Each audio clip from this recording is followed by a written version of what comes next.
الحمد لله رب العالمين والعاقبة للمتقين والصلاة والسلام على رسوله الأنبياء والمرسلين أما بعد فأعوذ بالله من الشيطان الرجيم بسم الله الرحمن الرحيم يا أيها الذين آمنوا اتقوا الله وقولوا قولا سديدا يصلح لكم أعمالكم ويغفر لكم ذنوبكم ومن يطع الله ورسوله فقد فاز فوزا عظيما۔ ترجمہ۔ اللہ سبحانہ وتعالیٰ سورہ احزاب کی آیت نمبر 70 اور 71 میں فرماتے ہیں، اے ایمان والو، اللہ سے ڈرو اور سیدھی بات کہا کرو، وہ تمہارے سب اعمال درست کر دے گا اور تمہارے گناہ بخش دے گا، اور جو شخص اللہ اور اس کے رسول کی فرما برداری کرے گا تو بے شک بڑی مراد پائے گا۔ ان دو آیات میں جو کہ شاید ہمیں معلوم ہوگا کہ نکاح مسنونہ کے وقت یہ آیات پڑھی جاتی ہیں، اور نبی کریم صلی اللہ علیہ وسلم نے بھی یہ آیات پڑھی تھیں، اور ان کا تعلق ہماری آپس کے تعلقات سے بہت زیادہ ہے، اور کیونکہ شادی کے وقت یا نکاح کے وقت ایک نیا تعلق شروع ہو رہا ہوتا ہے، دو خاندانوں کا آپس میں تعلق جڑ رہا ہوتا ہے، تو ان آیات میں کچھ ایسے اسباق ہیں جو کہ اگر شروع میں سمجھ لیے جائیں، صرف رسمی طور پر خطبہ سن کر ہم اپنے گھروں کی طرف روانہ نہ ہو جائیں، بلکہ شروع میں ہی سمجھ لیا جائے کہ ان آیات میں اللہ سبحانہ وتعالیٰ ہمیں کیا فرما رہے ہیں، کیا حکم دے رہے ہیں، اور ان کو سمجھ کر اپنی زندگی میں ان سے سبق حاصل کر لیا جائے، تو پھر جو آج کل جس طرح خاندانوں میں آپس میں جھگڑے ہوتے ہیں اور اختلافات پیدا ہوتے ہیں اور طلاق کی بہت زیادہ نوبت آ جاتی ہے، تو اگر یہ باتیں ہم سمجھ جائیں تو بہت فائدہ ہو جائے گا۔ اب اللہ سبحانہ وتعالیٰ نے یہاں پہ فرمایا قولوا قولا سدیدا۔ قول سدید کیا ہے؟ اس کا ترجمہ یہ ہے کہ سیدھی بات۔ یہاں اللہ سبحانہ وتعالیٰ نے یہ نہیں فرمایا کہ سچی بات کرو، ورنہ ہم اگر کہیں گے کسی سے تو یہی کہیں گے کہ سچی بات کرو۔ اللہ سبحانہ وتعالیٰ نے فرمایا سیدھی بات کرو۔ اب یہ سیدھی بات کیا ہوگی؟ جس کے اندر ٹیڑھ نہ ہو، جس کے اندر کوئی عیب نہیں ہوگا، وہ سیدھی بات ہوگی، اور جس بات میں عیب ہوگا وہ غلط بات ہوگی۔ تو وہ ضروری نہیں ہے کہ سچ ہی سیدھی بات ہو۔ جیسے اگر دو بھائیوں میں آپس میں اختلاف ہو جائے یا دو مسلمانوں میں آپس میں اختلاف ہو جائے، تو حدیث میں آتا ہے کہ ان کا اختلاف دور کرنے کے لیے، ان کے درمیان صلح کرانے کے لیے جھوٹ بھی بولا جا سکتا ہے۔ یہاں پر جھوٹ بولنا سیدھی بات ہو گئی۔ یہاں اگر فرض کیا سچ بول دیا کہ وہ تو تمہارے بارے میں یہ کہہ رہا تھا، تو آپس میں اور اختلاف ہو گیا اور دشمنی بڑھ گئی۔ تو یہاں پر اللہ سبحانہ وتعالیٰ ہم سے اتنی محبت کرتے ہیں کہ وہ یہ نہیں چاہتے کہ ہم میں آپس میں اختلاف ہو، اور اس کا اندازہ اس بات سے ہوتا ہے کہ جو بات عام طور پہ ناجائز ہے، جھوٹ بولنا عام حالات میں ناجائز ہے، اس حالت میں اللہ تعالیٰ نے جائز کر دیا کہ دو مسلمانوں کے درمیان آپس میں جھگڑا نہیں ہونا چاہیے۔ ان کا جھگڑا دور کرنے کے لیے اگر جھوٹ بھی بولنا پڑے کہ بھئی وہ تو تمہاری تعریف کرتا ہے، تمہارے پیچھے تمہارے لیے دعائیں کرتا ہے، اس قسم کی بات کر کے ان کا جھگڑا اگر ختم کیا جا سکتا ہو، تو ایسی صورت میں جھوٹ بولنا بھی جائز ہے۔ اور یہ جب دو انجانے لوگ، دو اجنبی لوگ ایک دوسرے کے ساتھ زندگی گزارنا شروع کرتے ہیں، یعنی جب شادی ہوتی ہے، تو پھر ایک دوسرے کی بہت ساری ایسی باتیں پتہ چلتی ہیں جو پہلے معلوم نہیں تھیں، اور پھر اختلافات شروع ہونے کا خطرہ ہوتا ہے۔ اور پھر ہمارے ہاں کیونکہ جوائنٹ فیملی سسٹم ہوتا ہے، تو پھر وہ آپس میں وہ مشہور زمانہ ساس بہو کے جھگڑے بھی شروع ہو جاتے ہیں۔ تو اس لیے شروع ہوتے ہیں کہ سیدھی بات کرنے کی خاص طور پر میرے خیال میں بر صغیر میں ہمیں عادت نہیں ہے، اور حدیث میں آتا ہے کہ لیس المؤمن بالطعان واللعان والفاحش ولا البذی، کہ مومن طعن نہیں کرتا، یعنی تانا جس کو ہم کہتے ہیں اردو میں، تانا نہیں دیتا، لعنت نہیں کرتا، فحش بات نہیں کرتا، اور بد زبانی نہیں کرتا ہے۔ یہ مومن کی نشانیاں بتائی ہیں۔ تو اب ہم نے جب درس نظامی پڑھ رہے تھے تو اس میں ایک مضمون ہوتا ہے بلاغت۔ تو بلاغت میں یہ بتاتے ہیں کہ کبھی کبھی کسی کے لیے تعریفی کلمات استعمال کیے جاتے ہیں اس کی مذمت کرنے کے لیے، اس کی برائی بتانے کے لیے کسی کی تعریف کی جاتی ہے، کبھی کسی اور یہ بلاغت اسی لیے پڑھائی جاتی ہے کہ قرآن شریف میں جو بلاغت ہے وہ ہمیں سمجھ آ جائے۔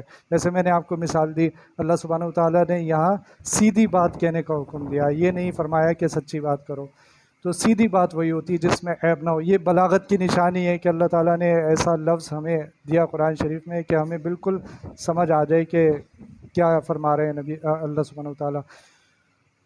تو بلاغت میں بتاتے ہیں کہ کبھی کبھی ایسی تعریف کی جاتی ہے جس میں اصل میں مذمت چھپی ہوئی ہوتی ہے کہ ہاں بھائی آپ سے اچھا تو کوئی بھی نہیں ہے۔ اب یہ بظاہر تو ایسا لگ رہا ہے جیسے تعریف کر رہے ہیں، لیکن اس کے اندر برائی چھپی ہوئی ہے، تو اس کو کہتے ہیں مدح برائے ذم، کہ ایسی تعریف کرنا جس میں اس کی اصل میں برائی کی جا رہی ہو۔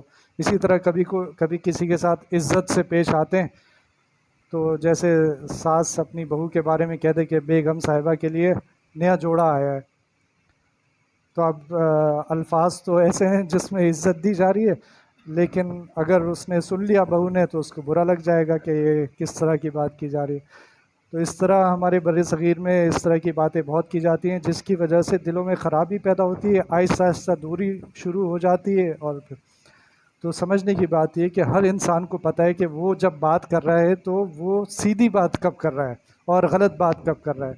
جب وہ کسی کو عزت دے رہا ہے تو اصل میں کیا وہ کہیں اس کی بے عزتی تو نہیں کر رہا۔ ایک صاحب تھے، وہ بڑے افسر تھے، تو وہ اپنے جب ان کے جو ماتحت لوگ تھے ان کو فون کر کے بلاتے تھے تو عام طور پر نام لے کر بلاتے تھے، لیکن جب وہ زیادہ عزت سے بلاتے تھے کہ احمد صاحب ذرا تشریف لائیے گا، تو اس کا مطلب یہ ہوتا تھا کہ اب بے عزتی شروع ہونے والی ہے۔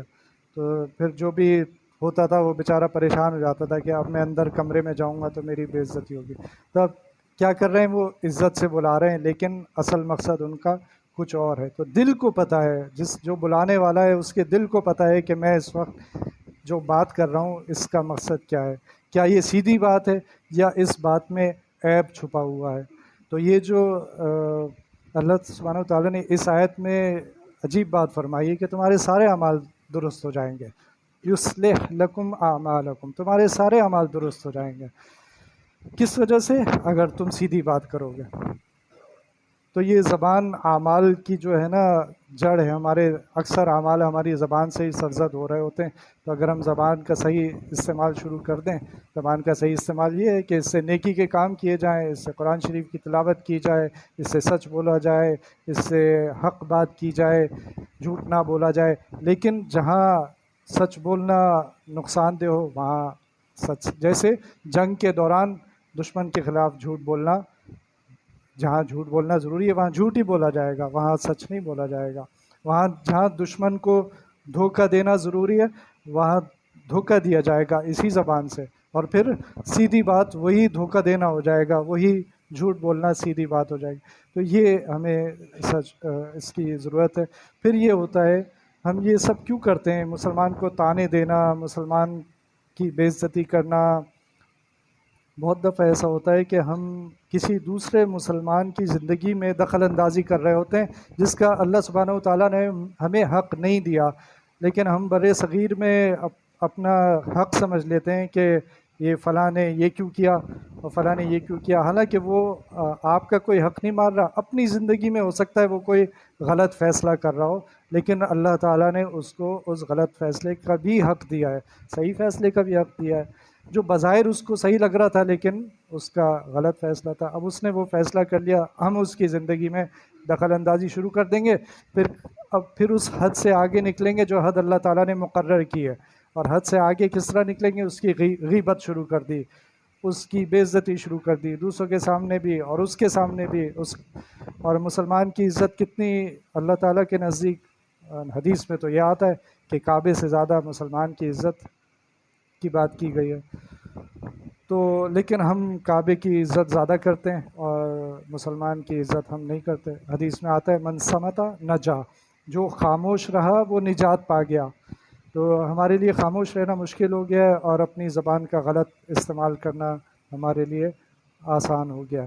یہ زبان کے غلط استعمال کی وجہ سے جو حساس لوگ ہوتے ہیں ان کو بہت تکلیف پہنچتی ہے، اور جو برداشت نہیں کر پاتے وہ دل کے مریض بھی بن جاتے ہیں، وہ بیماریوں کا شکار ہو جاتے ہیں، سوچ سوچ کے کہ اس نے میرا دل دکھا دیا، اس نے مجھے یہ کہہ دیا، اس کو یہ کہنا نہیں چاہیے تھا، اس نے میری بے عزتی کر دی۔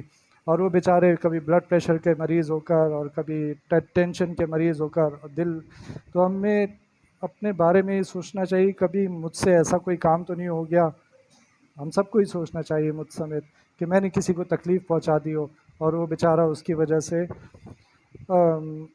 اس کے ساتھ پتہ نہیں کیا ہو گیا۔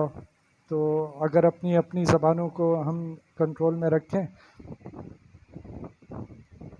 سورہ حجرات میں یہ ہماری جو گھروں کی زندگی ہے نا، اس کے بارے میں بہت ساری احکام دیے گئے ہیں اور اس میں جھگڑوں کی وجہ موجود ہیں۔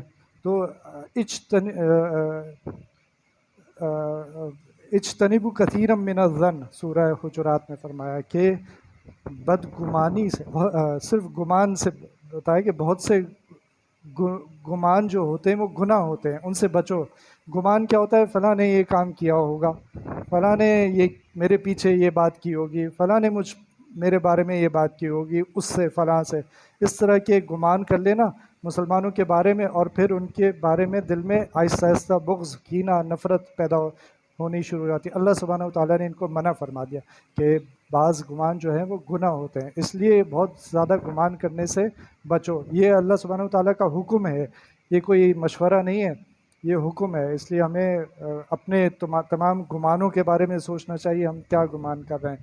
پھر اسی آیت میں آگے انہی آیات میں فرمایا وَلَا تَجَسَّسُوا، کہ تجسس نہیں کرو، یہ دوسروں کی زندگیوں کے بارے میں کہ وہ کیا کر رہا ہے، اس کے قصہ کیا تعلق ہے، ان سب کے بارے میں اللہ سبحانہ و تعالیٰ نے ہمیں منع فرما دیا۔ تجسس نہیں کرو، دوسروں کے بارے میں کھوج مت لگاؤ کہ وہ کیا کر رہے ہیں۔ یہ ساری جو جڑیں ہیں نا آپس کے تعلقات خراب کرنے کی، یہ وہ ہیں، ان جڑوں سے ہمیں اپنے آپ کو روکنا ہے، اور اپنے گھروں میں بھی۔ پھر آگے ولا یغتب، جب یہ ہوگا بدگمانی ہوگی، تجسس ہوگا، تو پھر نتیجے میں غیبت ہوگی۔ تو آگے اللہ سبحانہ و تعالیٰ نے غیبت سے بھی روک دیا کہ غیبت سے بچو، اور باقی ہم سب کو معلوم ہے کہ غیبت کتنا بڑا گناہ ہے۔ اللہ سبحانہ و تعالیٰ نے فرمایا کہ مردار بھائی کا گوشت کھانے جیسا یہ گناہ ہے۔ تو سوچیں کہ اگر میرا، اللہ نہ کرے سب کے بھائیوں کو اللہ سلامت رکھے، لیکن میرا بھائی مر گیا ہو، اس کا گوشت میں کھا رہا ہوں، ایک تو گوشت کھانا، پھر بھائی کا گوشت کھانا، پھر مرے ہوئے بھائی کا گوشت کھانا، یہ کتنی اللہ تعالیٰ نے ہمیں نفرت دلائی ہے اس گناہ سے۔ لیکن یہ زبان کیونکہ بہت آسانی سے چلتی ہے تو ہم کرتے رہتے ہیں۔ تو ان تین باتوں میں، یعنی بدگمانی کرنا، تجسس کرنا اور غیبت کرنا، ان سب کے اندر جھگڑوں کی جڑیں موجود ہیں۔ اور آج کل کیونکہ شادیوں کا موسم ہے اور بہت زیادہ یہ آیت تلاوت کی جائے گی جو ابھی شروع میں نے تلاوت کی، تو اس بات کو اگر ہم سمجھیں اور جہاں جہاں ہم پہنچا سکتے ہیں اس کو پہنچائیں کہ بھئی یہ ہمیں اگر ہمیں اپنے تعلقات اچھے کرنے ہیں تو ہمیں اپنی زبان کو قابو میں رکھنا ہے، اور کوئی ایسی بات نہیں کرنی جو عیب والی ہو، کسی کے بارے میں کوئی ایسی بات نہ کریں جس کے اندر ٹیڑھ پن ہو، جو سیدھی نہ ہو۔